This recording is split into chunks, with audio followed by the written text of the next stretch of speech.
right.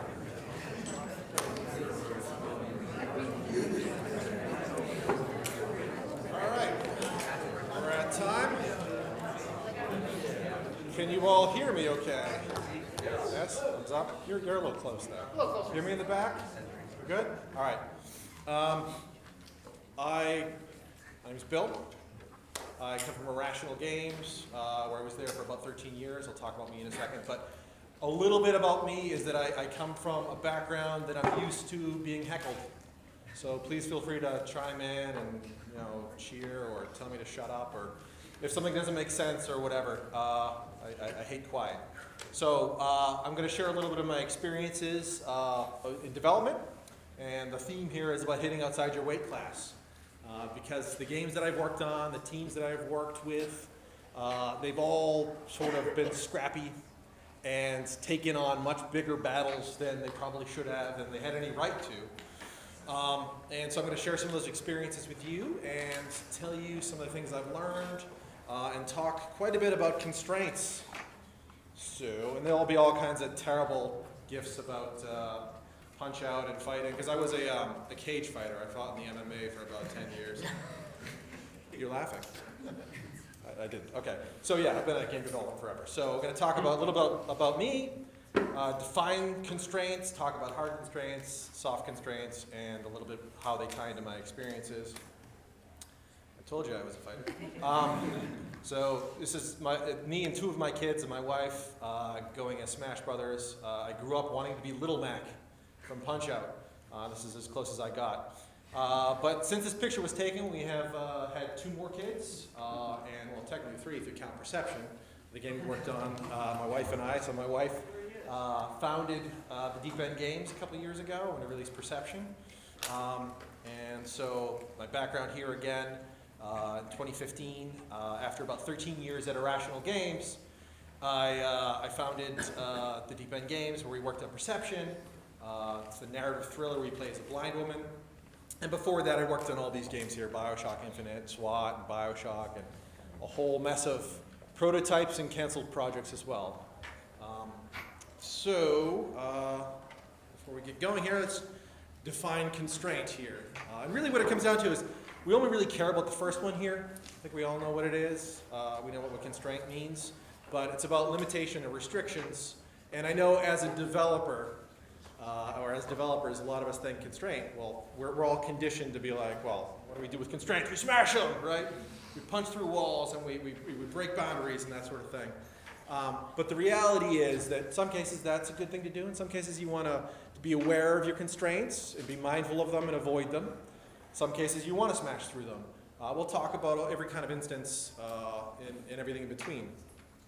But really what it comes down to with constraints, why do athletes do resistance training? Why do they, train with weights and all that? It's because, well, why do they use resistance training? Anyone? Makes you stronger, right? Yeah, again, it becomes easier, yeah. This constraints in development are very similar. You become a more savvy developer when you're aware of these constraints and you know how to avoid them or run towards them and embrace them. There's quite a bit written about constraints and how they enhance creativity. This particular book here has one standout quote, and I think that the pieces here that matter the most are that they can either promote or preclude creativity. So before I talk about my experiences, I want to talk a little bit about some classic gaming, because I think that there's a lot of discipline when you go back to some of the retro games. You go back to things like Metroid. So does anyone know, we're talking about the morph ball right here in Metroid, does anyone know what constraint led to the development or the creation of the morph ball? They couldn't animate her crawling, was that it? Well done, exactly. So with the NES, there's a lot of limitations, I'm sure you can imagine. In this particular case, they wanted to have, open up all kinds of exploration that would unlock through crawling. And yeah, with 8-bit characters, that's really difficult to communicate. And so what they did is they created this power called the morph ball. And so when you're faced with a constraint, you can do three things. You can ignore the constraint, which is going to be a problem eventually. You basically in the case of the morph ball, or in the case of the limitation or the constraint of the animation issue, they could have ignored it and settled for something that was kind of crappy, something that was subpar, and just had a really bad crawl animation, and we'd all scoff at it, and reviews would suffer and that kind of thing. You can avoid it, which would mean cut the notion of crawling or getting into smaller spaces entirely, which would have been catastrophic for the design. I think it wasn't really an option for the Metroid team, given if you know the series. Or you can embrace that constraint, and in this particular case, that's where you find the magic. Now you got to be very careful here because, again, I'll talk about hard constraints and soft constraints. But this was sort of in between, I would say. But ultimately, with the notion of, okay, well, we can't animate crawling, so we'll come up with a power. In 8-bit world, that's not the most revolutionary thing, but these kind of constraints can become iconic. Yeah, it's ridiculous, right? But you think about how it works. But the bottom line is, that little symbol there, it's ripped off from a T-shirt. And you think about Metroid, that's sort of synonymous with the series now. And so these kind of limitations, these constraints, they can become signature moments or something that really helps your franchise stand up. And again, so the key words here are about promoting that creativity. So that's a relatively soft constraint, I would say. But this is fake news right here. Yeah.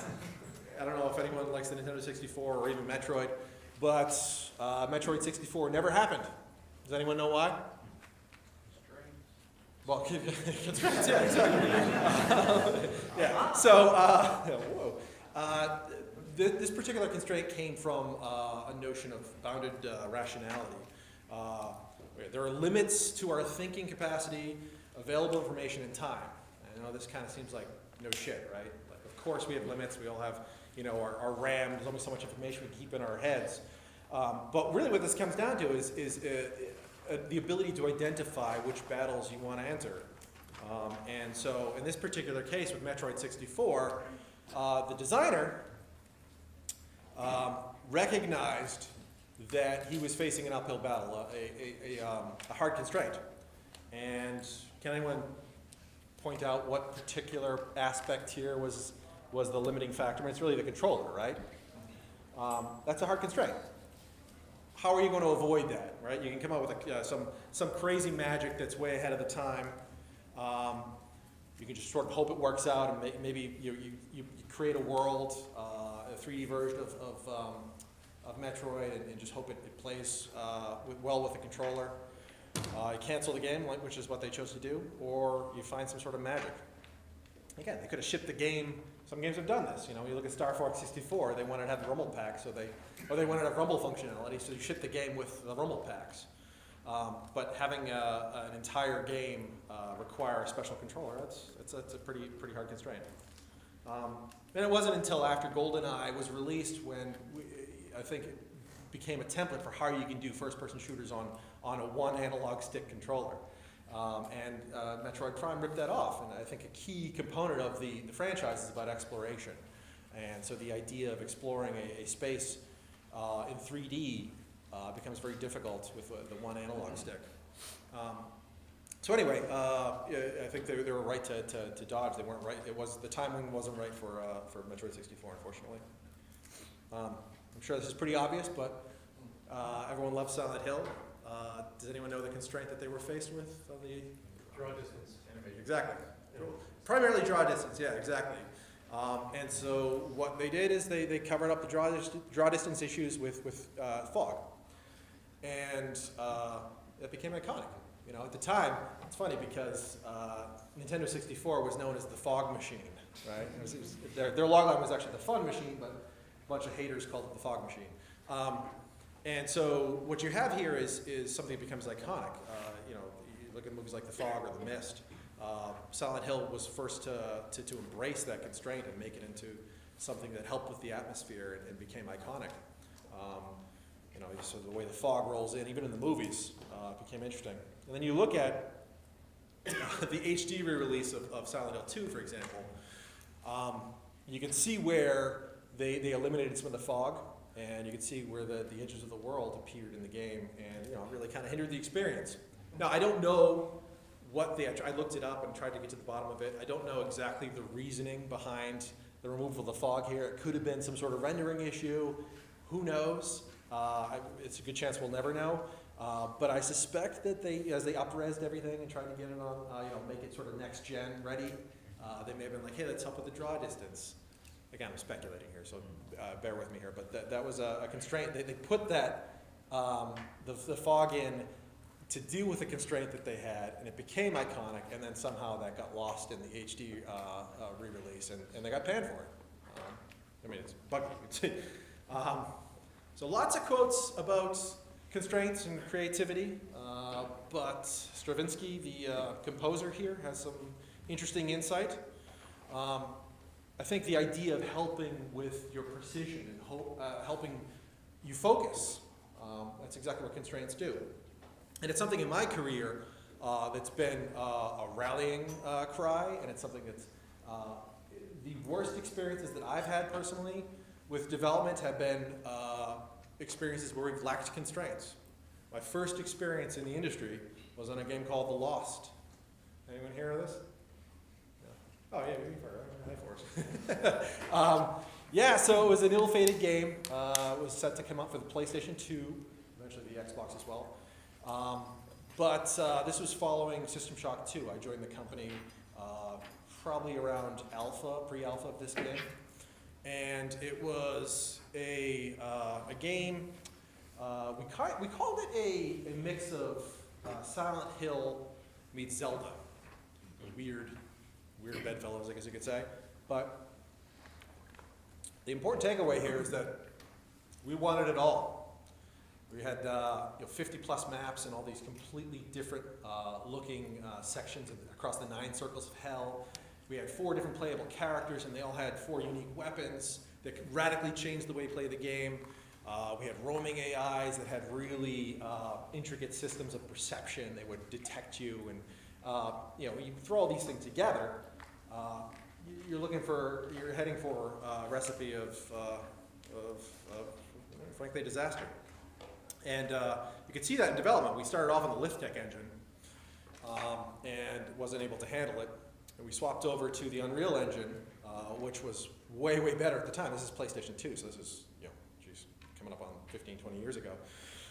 But ultimately, we had this one super hard constraint. You're not gonna really work around the hardware, right? But interestingly enough, the team wasn't willing to compromise at all. Again, we had all these different features, RPG elements, you name it, and nobody was willing to give. And we got pretty late in development. We were trying to pass beta, and long story short, it's just frame rate wasn't happening. It's just crashing, just a nightmare, And so, got to the point where it was becoming too late to make the cuts. And so ultimately, it was a bit of a kind of what it felt like. We wound up finishing the game, but not releasing it because it wasn't ready. It wasn't quite up to our quality standards. It's a complicated story, of course, but it ultimately came down to the fact that we didn't have any constraints throughout development, and that really, I think that really left its mark on the company at Irrational. We came into our next project, SWAT 4, really hungry, looking for we had something to prove. And interestingly enough, we had this opportunity to work on a beloved franchise. Had a very established template with SWAT 3. And Vivendi approached us and knew that we had experience with first-person shooters, having released System Shock 2 prior to The Lost. And it was a very clear template for us. And I think that's what resonated with us, what drew us to the project was, okay, we can leave our mark on a beloved franchise. We can do what we're good at. We can basically create some intimate environments and tell some embrace some environmental narrative without having to worry about reinventing the wheel, like how do the weapons work and how does the interface work. And there were pieces that we did we called it evolutionary rather than revolutionary. We looked at things like the interface.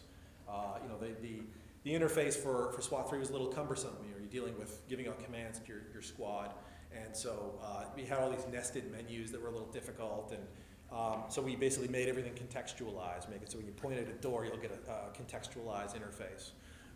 And so, again, really carefully chose our battles, and ultimately, I think that this is something like BioShock never would have happened without SWAT, because this allowed us to build up our tools. It allowed us to build up our familiarity, once again, with Unreal, to customize the engine to cater to our style of game, and play to our strengths, right?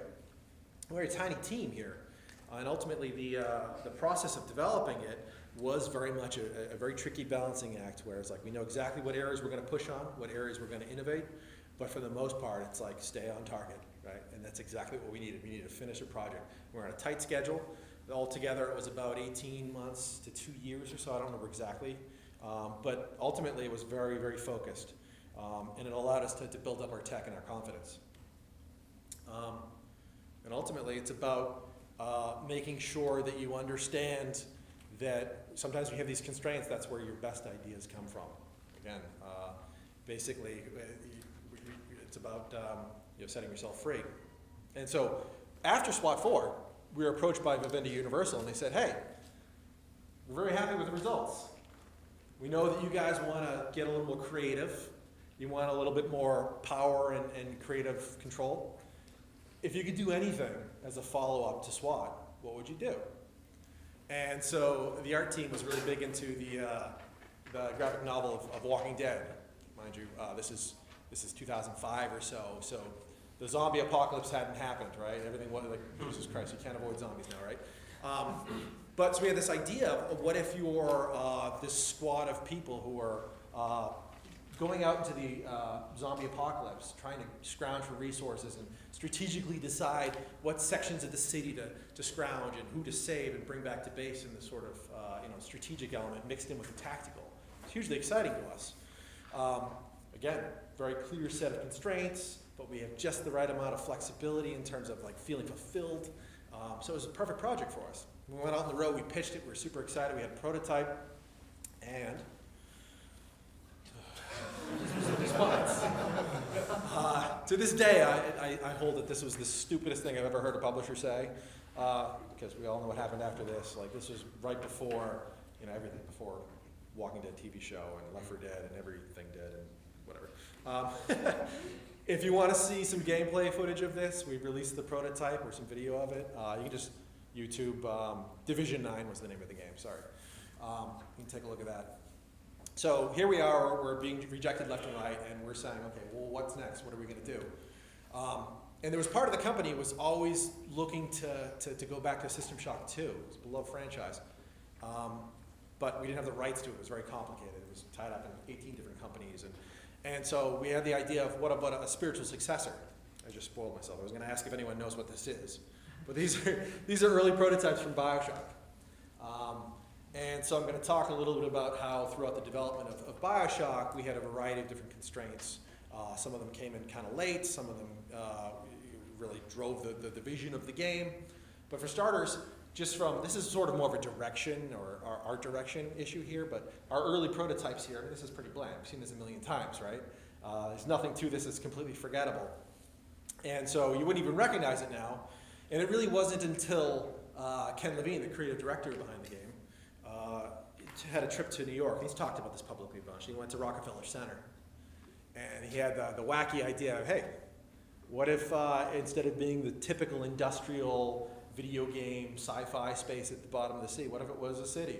What if it was like Rockefeller Center, and we embraced Art Deco, which is great for a number of different reasons. And actually, Art Deco is great because it works very well with the constraints of video games, in that it has bold shapes and bold structures, and you talk about polygon counts and stuff like that. It's all about you're doing quite a bit with very little. And so this, we came back with all these pictures, and we went to Nate Wells and Scott Sinclair, the lead artists on the game, and that was this sort of unifying vision, the thing that was going to make it stand out. But again, this is more of a direction issue, I realize. But with this in notion, with this in mind, the idea that we had about, one of the reasons why, as a company, we were always drawn to constrained environments is because that solves a lot of your issues. You think about, maybe you don't think about it, but you think about bugs where you escape the world. You think about how do you establish the limits of where the player can walk, and like you get those goofy situations where you're like, oh, get back to the battlefield, player, and you got to turn you around, and there's just goofy stuff. And for some reason, the company always had a hang up about how to solve that issue. When you're in a constrained environment, that solves a lot of those issues for you. But more to the point, the tight, claustrophobic environment at the bottom of the sea also allowed us to go back to what a lot of the lessons and strengths we developed on System Shock 2, which was the intimacy and the mise-en-scène, the narrative storytelling. And this question about what happened here. You have tight environments, and that helps with your performance. It helps with how much of the world you have to build, but it also taps into an entirely different style of gameplay where you're encouraging people to poke into every nook and cranny. And so again, that limitation of like small worlds, people, I think you talk about building a small world, most people react like, oh, I want to have a giant world because people want to explore giant vistas and this kind of thing. Well, I think BioShock proved that that's not always there's not always a need for that. Early pitch for BioShock, and talk a little bit about some of the constraints that we developed throughout the game. Early on, we started with this goofy notion of everything was moddable, right? You can mod yourself, which is maintained throughout the entire project. You can plasmids and gene tonics and that sort of thing. Modify your weapons, that remained, of course. I'll talk a little bit about that in a second. But we had this notion of mod the world. That you could basically have this environmental hacking. You could basically change the pressure in the station, which would change the lighting and sort of change the way the sound traveled, but it would also affect different classes of AI. So if you raise the pressure, the big daddies, at the time they weren't big daddies, but the big daddies would become weaker, whereas the splicers would become stronger. So it was always about these trade-offs. Whereas if you lower the pressure, it was vice versa. Then we had problems about, okay, we have to light every single space multiple times, number one. We have to communicate all this stuff. We have to balance it. It was just like, holy shit, too much. And so, again, very carefully went back to what was important. And it was about the story of Rapture, about what's most important. We wanted to have the growth elements, but things like the modding the world wasn't necessary. So, I don't actually have any references for that, but we actually had the system implemented, and I wish I could share some videos of that, but unfortunately I don't, so terrible piece of concept art. But early on with the weapon modding, we went way over the top with this. We had the notion that basically you could combine all kinds of weapons and make these Frankenstein devices. And I know that it's important to have some context here because RPG is in everything now, right? You pick up an app on your phone that keeps track of what beers you're drinking, and you get RPG elements, and you're leveling up and all this craziness. So RPGs and everything. But at the time, not so much. The idea of combining a shooter with an RPG was pretty novel. In fact, a lot of publishers were scared of it. But anyway, we had this idea of like, the only way to pull this off is to make it so that you can mod every aspect of it and create these Frankenstein weapons. And the reality is, again, nobody gave a shit. It was just stupid. On top of that, we also had the notion of plasmids with the weapons. So it's like, why do we need to have this crazy system that's going to make these Frankenstein weapons when we want to encourage people to use the plasmids as well? And ultimately, again, we came back to that constraint of, okay, well, the focus here really is about the storytelling. It's about the world of Rapture. And so, you go back to these generic weapons here. Who gives a shit, right? It's totally forgettable. And so started to try and find ways to work in the story of the world into the weapons. And you obviously can't see this in the world except for when you first pick up this is the grenade launcher. But I don't know if you can make it out there, but it's a little asparagus container.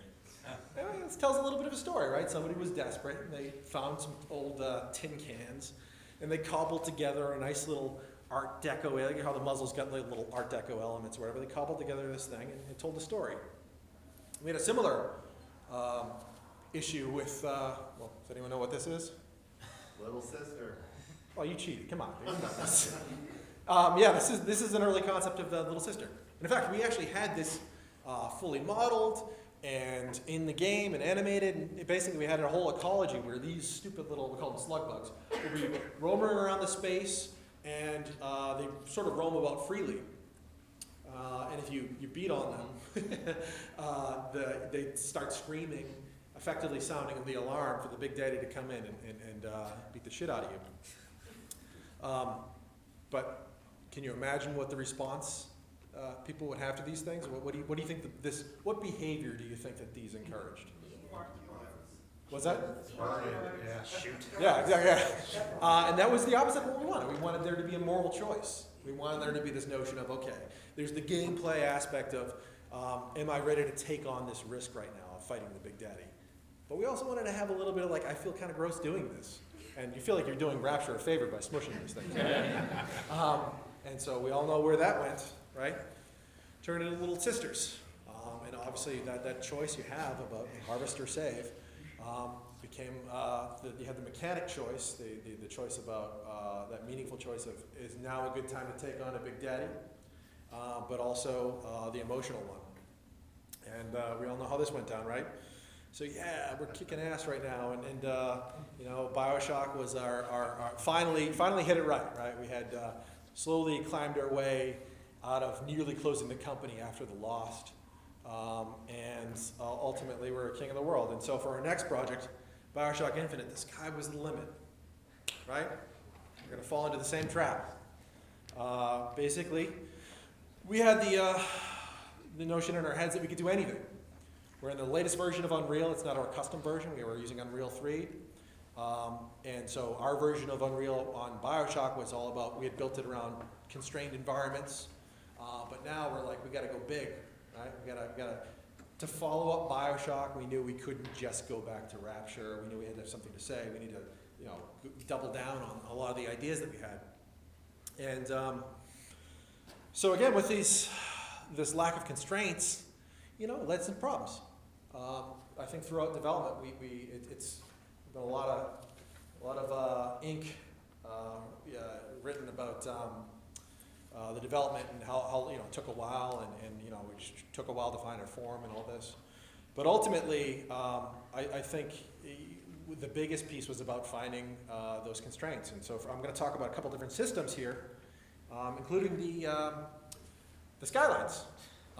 And so it started off with basically there weren't a whole lot of constraints here. We just wanted to basically, because it's a city in the sky, we wanted to make good on the fantasy of being in that city, right? And so, hey, what if you were in roller coasters in the sky, like barreling through the clouds in roller coasters?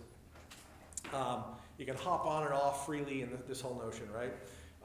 So again, the only rules we had at the time, at the very start of the game, was that you could jump on and jump off at any point, and that each skyline would have a unique weapon tied to it. So we only needed to create one, I can't remember exactly what it was. It was 2 or 3 weapons, I believe. There was like a rocket launcher type weapon and like sort of a railgun kind of thing. But anyway, those were more or less the only constraints. It turns out there, you know, the lack of constraints, I'm sure you can imagine where this is going. And so we tried a couple different iterations on the notion of skylines, because the notion of jumping on and off at any point, that led to all kinds of bugs of people falling out of the world and getting to spots where they, you know, escaping the world, and you know, just leading to you know, ugly sections of the map and that sort of thing. And we wanted to avoid that.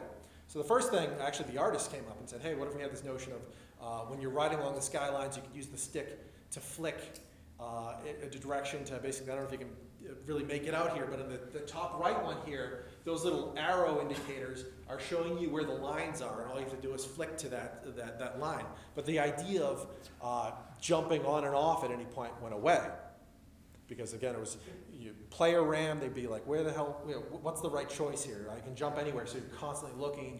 You're sort of without any sort of constraint there. You're basically you get analysis paralysis, right? You're hauling ass on these roller coasters. You're like, where do I want to jump off? So we try to alleviate that decision-making process. And so the idea of flicking around. But that became really cerebral, right? The idea of like, okay, I'm moving in this direction, but I'm looking over here, and I'm flicking, and it became really confusing. So we had this notion of making it so we limit how you get onto the line, but also how you get off. and that required you to point directly. We would decide and determine for the player you can't jump here, or you can jump here. We'd feed that back. But as you can see, there's a little mock-up we have there where you look at a line that says, yeah, you can jump on here. The same thing would happen as you're barreling around the space. If you look down at the ground, if we didn't want the player to go to a certain area, we would just tell them no. And so that helped with the player ramp. It helped alleviate all of those issues that I was talking about falling out of the world and just all the ugliness that came along with that experimental system. So the other system I wanted to talk a little bit about was Elizabeth, the flagship feature of the game. From the get-go, we knew we wanted to have a companion character in the game. We felt that it was an important way to really enhance the narrative of the experience. The idea of, we felt like we had done the silent protagonist thing already, and we wanted to take it to the next level. The problem was that we were all terrified of companion characters, as you should be. A tough thing to get right. But in particular, we were terrified of her. Valve's great. Valve's great at what they do. And the idea of competing with this, competing with Alex, competing with the emotions that they were able to convey with her, competing with her writing, competing with all this, it terrified us. And so early on, there's I believe some videos online about this. We actually chose to avoid the issue by making Elizabeth mute. So for a good portion of development, she couldn't talk. And this alleviated the issue of lip syncing. It allows to make exaggerate her emotional state. If she's mute, she's going to have to really project, right? And so we really push the cartoony nature of her face. These aren't the best shots here, mind you, but you can at least tell what she's thinking and what she's trying to emote. This is very early prototype. Sean Robertson, the lead animator, created these very early on in development. But they absolutely got the ideas across, and so for quite a while she was mute. But ultimately we decided that, hey, we're missing a lot of opportunity for exposition, for the connection with Elizabeth. It just wasn't working to the level we wanted to. So we slowly accepted the idea, okay, she's not mute. But what wound up happening here is as we started to develop more and more of the levels, level designers, myself included, really struggled with the idea or how to incorporate her into your pitches, into the level experiences. And so what wound up happening was Ken noticed that a lot of designers were coming into pitches basically saying, okay, so you come into the space and you're being flanked and there's all this gunfire over here and you jump on the skyline and all this sort of stuff, and Ken would be like, well, what's Elizabeth doing? And what wound up happening is a lot of designers would be like, they'd sort of tuck her into a corner and be like, oh, yeah, she's I don't know, she's trapped or she's left the scene or whatever. And this pattern started emerging where people were really scared of using Elizabeth. And so eventually Ken was like, okay, I don't want to hear anyone ever put baby in a corner. I want to make sure that every single pitch tells me exactly what Elizabeth is doing. And it turns out that we hadn't clearly defined her rules. We had talked about, okay, she's got her own weapons, and we knew we didn't want her to hinder your experience. That was the most important thing, was just that she's only there to enhance your experience. But she had tears, and sometimes she could use weapons, and she had all these different things. And so it wasn't until we started to force people to say, what is she doing, that forced us to confront that issue and basically hone in on what tears meant, how she uses tears and how they enhance the experience, and what are her other verbs about throwing you weapons and ammo and that sort of thing. And so, again, the rule was that you're always together with her. That's don't come into a pitch meeting without knowing exactly what Elizabeth was doing. So next up is Perception. That was our narrative thriller about a blind woman. So the constraints here were that it took place over 4 different time periods and 4 different chapters, and we had a very small team. This is primarily myself and Amanda, my wife, who's the writer and producer on the game. We had a lot of contractors, including Jim Bonney, who I worked with on BioShock Infinite. He was our audio director. But coming off of BioShock Infinite, where the sky was the limit again, and I saw where that was a problem, I really wanted to do a very constrained, very focused project, and I had to because, frankly, the idea itself was born out of constraints. I was in grad school one night, and I was in a prototyping class, and Chauncey Wilson, he's really well known and respected in UX circles. At the end of class one night, he gave us this little challenge. He said, by the time you all get to your cars tonight, you're going to think of a brilliant idea. And that's goofy, I realize, but I love that sort of challenge. And, it's like, okay, that's a constraint. I love it. So I'm walking out to my car, and it's a cold, like October night. And, it was cold enough that I was a little afraid that there was going to be ice underneath, like the pine, all the leaves and everything like that. So I'm walking out to my car very carefully, and the lights are out in the parking lot. So I'm walking along very carefully, and I'm thinking about horror games, and I'm thinking about, like, Amanda and I are always talking about concepts for horror games. It's like, okay, what if you couldn't see? What if you're a blind person in a horror game? And that became something. I immediately called Amanda up on the drive home, and I was like, hey, what if you played a horror game where you were a blind woman? And that was really exciting to us because, again, unifying vision, but also really interesting challenges. And I consider myself to have pretty good spatial intelligence, but I realize that's some people are really challenged with the idea of mapping out spaces in their heads. And that was the primary challenge I wanted to engage with, or players to engage with. I wanted people to really, enhance that ability, but really focus on spatial intelligence as a different challenge. And so a few ways I dealt with that. Again, small team.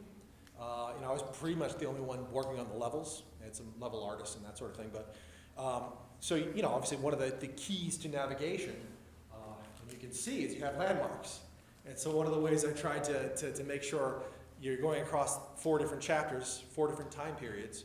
So basically I would, obvious things like obviously the dining room table is always in the same spot, but it would tell a different story every time. So one chapter, the first chapter, there's a baby on the way, or a baby who just arrived, and so you got the high chair, and then later on there's a soldier who's slumped over, dead in his chair, and I won't spoil anything here, but again, making clearly establishing landmarks.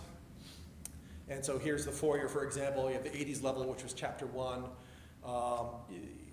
Basically, you can watch how the space changes, but the key landmarks remain the same as you're using echolocation to explore. Here we have the parlor, and so at one point it was sort of like an arcade, and then we got a little bit more sort of ethereal, where you're sort of seeing into these visions of this tortured war bride who is imagining her husband overseas being, dying in horrific ways, and being forced to see those visions over and over again. And then at one scene, you have the poppets, these little animatronic dolls, put on this performance for you in the later level. And again, so just taking the same space and just repurposing it so that you're familiar with the space, but we change it up a little bit, just enough to keep it interesting. For time here. So again, we had the hard constraints of a tiny team, but also that we didn't want to compromise quality. So the idea of reusing the same space, obviously there's big savings there, repurposing key objects as landmarks. But on top of that, we also had the ideas of, because we had a unique way of rendering the world, we could basically strip away a lot of the production constraints. We never had to light the game, right? With every object we created, all we needed was the normal map. So you think about all the materials, all of the layers that go into every object, we strip all that away and just focus on the bold compositions. And further, because we had a unifying aesthetic, we could use the marketplace pretty extensively to get key objects, because let's face it, I think as an industry we spend way too much time reinventing the wheel. I remember every single project I worked on at Irrational, I would say, I don't want to have another goddamn debate about how the shotgun reloads. And somehow every single game we wound up having that debate. And it's like, just do what Half-Life 2 did. they nailed it, okay? Let's not mess with perfection. So again, with a tiny team, we would reuse the space. We would make extensive use of blueprints. I don't know how to program to save my life. I was able to use blueprints, so that Epic made the tools really, really fantastic. And again, use the marketplace. And then for the quality, the unifying aesthetic meant that the elements that we brought in from whatever contractor we were using or the marketplace, they were all tied together. So again, I very carefully chose my battles with Perception, knowing that small team, limited time frame, limited cash, shoestring budget, gotta very carefully control the production. Shameless plug. So we won all kinds of awards. It's super on sale right now. It's like 75% off. But I want to get to questions, but before I do, interestingly enough, the architect of this very building had a really interesting closing quote. The hardest time he ever had as an architect was when he had no constraints. He's built some pretty crazy buildings, Guggenheim, you name it. Extremely talented, but the bottom line is, again, you don't have those constraints, you flounder. And so here's a guy who was soul searching because he didn't have a clear directive about what he was supposed to build. A little early. I'd love to open it up to any questions. If anyone has any questions or comments, feel free to heckle, like I said. What's up? 2 questions. One, did you go to college? And what did you do right after? How long did it take you to get anywhere in the industry? Sure. So I was a film major at Emerson here in Boston. I know there's one Emerson. Who else? Emerson? Anyone? All right, yeah. Emerson College. I was a film major. I spent,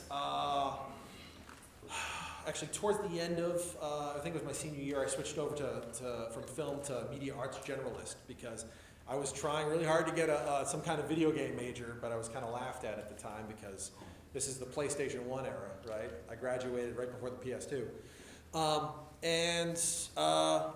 So I switched over to media arts generalist because I wanted to at least learn how to make websites and learn about new media and a little bit of audio and TV and this sort of thing.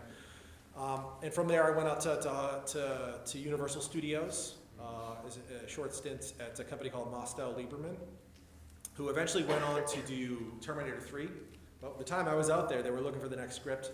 Jonathan Mostow, who directed U-571 and Terminator 3. Super nice guy, super talented. But when I was out there, we were, again, desperately trying to find the next script. And so I spent a lot of time reading every goddamn script you can imagine and pitching and just helping with that process, and it just wasn't happening.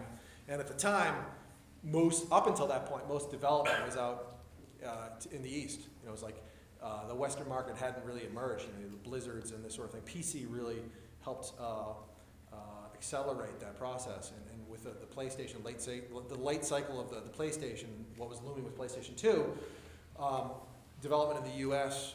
Started to really take off. So I decided to come home and take up my old college job at Electronics Boutique and learn Unreal. And for some reason, all the local developers came to this one shop. I remembered that, and I wanted to do some networking. So I was going to Postmortem Boston, doing whatever kind of networking I could.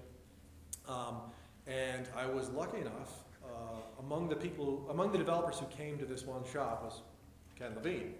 And I really hit it off with him. I really impressed him. I was a super nerd, imagine that. And so he offered me a position or a chance to apply for QA on The Lost. And I got my foot in the door that way. There's a million different paths, but I think the important thing is that when opportunity presented itself, when I was in QA, to help with other things, like The Lost was a troubled project, and people started to roll off onto other things, early prototypes of SWAT and that sort of thing. And because of that, resources were thin, and I would be reporting all these bugs. And our designer, Alex Kay at the time, who was the last man standing on The Lost, he was overwhelmed. And so I was like, hey, I see your bug list. Some of these things are really kind of brainless. I'm happy to help out if can I pitch in? And he was nice enough to give me a shot, and I had to make damn sure that I wasn't affecting my QA role, because that's why I was there. But I was learning the ropes, meeting the team, had my foot in the door, and I was able to transition into design and became, there's only 3 designers on SWAT. And I was, 2, and I was able to become the other designer, the 3rd designer. So right place, right time, hard work. Nice. That's awesome. All right. What do you think is a more valuable skill to have between being able to scope appropriately from the start or being able to cut down during? I think it all depends. I hate that answer, but it's usually the best answer. I mean, it depends on who's breathing down your neck, who's paying your bills, what your sort of time frames are. I think it's crucial for teams to be agile. I don't mean small a agile, I mean Scrum or whatever. I think that Irrational was really good about identifying issues before they became too big and being able to say like, oh shit, okay, this isn't working, we have to adapt. And you know, particularly on BioShock and SWAT in the early days, before we had really grown to a huge company, you know, we were hitting way outside of our weight class. If you look at BioShock, I don't know what the whole total count was, but we had a lot of help from the Australian team towards the end in particular, did some outsourcing, but internally, I think we were only like 45 or 50 people, which, you know, at the time, Assassin's Creed and, you know, there was 300 people on that. And I'm sure there's a lot of people who were just like pitching in a little bit there. So the point is that we very carefully chose our battles. We knew when to cut ties. You know, things like the environmental modding, you know, it's like we had prototyped, we got it in. Obviously, ideally we could have cut that at the paper stage, but it's one of those things that sometimes you don't know what's gonna resonate with people or what's gonna feel good. And, so yeah, there's always gonna be some cuts, but I think the ability to not, the old saying, kill your babies, right? So I don't have a good answer for that, but I think it's a mixture of both. You know, I think it's a mixture of being able to tell at the paper stage what's going to work and what's not going to work, but then also when the time is right, recognizing this isn't working, and it doesn't matter how much you love this, if it's not working on screen, that's all that matters. You gotta cut ties. Complicated. You brought up constraints being important and healthy a lot of times, but when you recognize that you don't have enough constraints where you're operating, how do you seek out constructive constraints? That's a great question.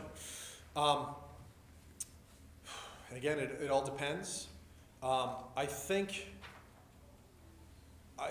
the Elizabeth story that I talked a little bit about was very helpful. I think that Ken was sharp enough to recognize that we were avoiding the issue, which I think was we sort of weren't using the tools that we had. And that was a good sign that something's wrong there. And like part of the problem was that, okay, the systems weren't far enough along, Elizabeth is kind of broken sometimes, and the AI is not quite there, and all this sort of stuff. But when a system is important enough, when a feature is important enough, people find a way to raise that up and to identify the issues and get it to a point where people are embracing it. And if they're not embracing it, they're not using it, and they're like, I think a lot of times designers love ideas on paper, and they want all the features and this sort of thing. And really when it comes down to it, when you actually start to implement them and you start to identify people aren't using them. We had this in BioShock 1 as well. We had all kinds of, we had like temporary plasmids. We had some other features we had. We had all these features that were being implemented and nobody was really using. And further, we also didn't have the items being placed in the levels and that sort of thing. So you had all of these gene tonics and all these plasmids, and nobody was using them because we hadn't clearly established the introductions for them and how they're going to, like, the environmental hazards and that sort of thing, where you're melting ice, that stuff came relatively late. It used to just be that incinerate, for example, was just like a fire spell and it does damage over time. But in order to encourage people to use them more, we started to introduce the environmental hazards and that sort of thing. So we could have looked at the issue that people aren't using plasmids, and there's a million ways you can balance that, right? Make it so that the plasmids are overpowered or really abundant or whatever. Or in our case, we decided to do a little of both. A little of that, and also making it so that we had advertisements for them constantly, both literally ads in the world over the radio and that sort of thing, but also like, hey, here's a giant thing of ice, what's behind it? I mean, that's effectively an ad. We're encouraging certain behavior that way. And so yeah, I think a big part of that is studying people's habits, the way they're playing, and seeing what they're using, and just trying to adapt accordingly. So I think one of the things that's going to drive your constraints is establishing what you're trying to say with the game, what your pillars are, what's most important to you, and then seeing, are your designers and your developers implementing those things and leveraging them in their mechanics and their moment-to-moment beats? And then also when you put it in front of testers, are they actually using it? Are they actually using them? And that's very indicative. So then you start to corral and say, okay, well, they're not using these enough, so we need some additional ways to drive people, or basically constraints like limiting your resources, that sort of thing. So as much an art as it is a science, but you got to kind of season a taste, I think. Hey, what's up, man? I was hoping you could illustrate the differences between what you felt personally shipping a AAA game to what you felt personally shipping an indie game. Yeah, whole different worlds, right? I mean, it's exhilarating on both ends to be able to with BioShock. That was interesting. BioShock was interesting because again, we were really hitting outside our boundaries. Whereas in BioShock Infinite, again, the sky was the limit. We had way more resources. The tools were so much more powerful. So for me, Perception was incredibly rewarding in that, we were in control of everything. We were basically masters of our own fate. But again, you had to very carefully know very early on what you could and couldn't do. And so there wasn't a whole lot of fat in the experience. We made a whole lot of mistakes, and I certainly would have done things differently in a million different ways. But ultimately, I think, again, the important thing is to just control scope early on, and I think I learned that from my days working in AAA, knowing how to identify what exactly you're trying to say with it, the experience you're trying to create, and then to focus in on that. But yeah, I think that the one thing I would say is you're gonna underestimate how much bullshit there is to do in indie. In the indie space, there's just so many distractions, so many opportunities. Some of them are great, some of them are terrible. Opportunities to implement some kind of technology that sounds like this could be a really killer feature for the experience, or to collaborate on something, or there's just so many opportunities. You have to be able to focus on the ones that are really going to help the experience and help your development. Yeah, I'm sorry, I don't have a good answer. I think that there's a lot of overlap, but I think that the key differences are about knowing which battles to choose. And I think as a rational through its life cycle, that the amount of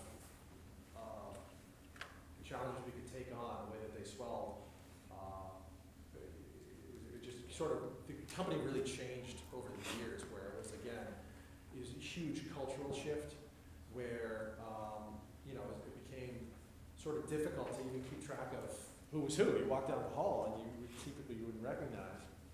And that, I think, speaks to the biggest issue with AAA is communication.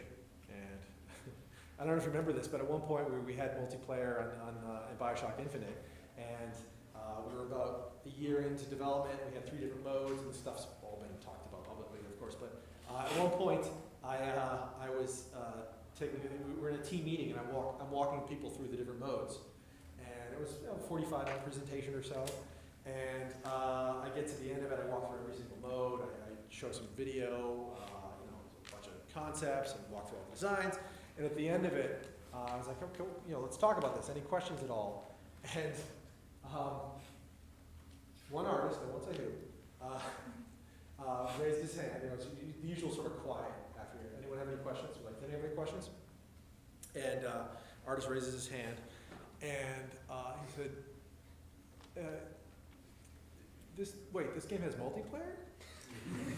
And I was so thrown off. I was like, first of all, I've sat next to you talking about the different characters for multiplayer, and we've worked on them together, and then I just spoke for 45 minutes. So no matter how good a job you do of communicating, the message doesn't sink in sometimes. Yeah. So communication is the biggest difference there. But holy shit, have the right producers. Again, it's just whatever you can imagine. I think a lot of cases. Sorry. Any other questions? Hey. So BioShock was interesting because the story came up with the rationale for there to be very constrained environments. But yet at the same time, it was reflecting a society that sought extravagance through like Art Deco and such. And you could imagine them trying to compensate for the constrained environments by even sort of overdoing the extravagance. Yes. Did that offer you any opportunities that you didn't find in Infinite? In terms of exploiting the extravagance, or how do you mean? I'm sorry. Or just finding an easy way to sort of like justify or coming up with a rationale for like design decisions or thematic decisions behind like how the whole game should be sort of along certain lines of Well, it's interesting because, with BioShock, so much of it was fakery, right? In BioShock Infinite, you got to really poke your head in all kinds of nooks and crannies and that sort of thing. You really got to experience the scope. I mean, it was all a facade in BioShock 1. You could see out the windows and see these grand buildings, and that first, the introduction where you're in the bathysphere overlooking the city. And, if you look at the maps, they're ridiculous. They're these weird cavernous,